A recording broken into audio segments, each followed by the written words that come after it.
నీళ్ల కోసం రైతులు ఎదురుచూపులు ఆగడం లేదు. అప్పులు తెచ్చి పంటలు వేసిన రైతులు నీళ్లు రాకపోవడంతో కన్నీరు మున్నీరవుతున్నారు. తమ కష్టాలు పట్టించుకునే నాథుడే లేరా అంటూ రోధిస్తున్నారు. నీళ్లు వస్తే పంటలు పండుతాయని ఆశగా ఎదురు చూస్తున్నారు.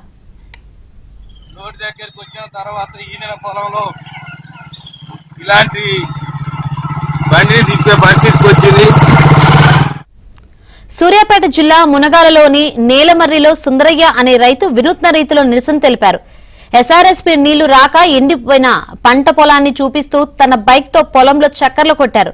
నీళ్లు వస్తాయని ఆశతో 7 ఎకరాల కౌలుకు తీసుకుని వరి సాగు చేశానని ఆవేదన వ్యక్తం చేశారు. అధిక పెట్టుబడుల కారణంగా అప్పులు పాలవడమే కాకుండా చేతికొచ్చిన పంట నీళ్లు లేక ఎండిపోయిందని కన్నీటి పర్యంతమయ్యారు.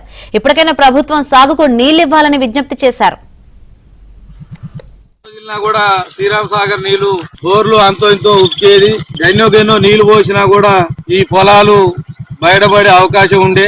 ఆ నీరు లేక కూడా ఇలా పొలాలు ఎండబెట్టుకొని ఈ పొలం కూడా కౌలు తీసుకున్న పొలం మొత్తం పొలం 7 ఎకరాలు చేసిన 7 ఎకరాలకు 6 ఎకరాలు కూడా గొర్రెలకి ఇవ్వాల్సిన పరిస్థితి ఏర్పడ్డది. దీన్ని దృష్టిలో పెట్టుకొని రానున్న రోజుల్లోనైనా మునగాల మండలాన్ని కాపాడుతారని మంత్రివర్యులు నీటిపారుదల శాఖ మంత్రి ఉత్తమ్ కుమార్ రెడ్డి గారికి మరీ ప్రార్థిస్తా ఉన్నాం. ఇంకోసారి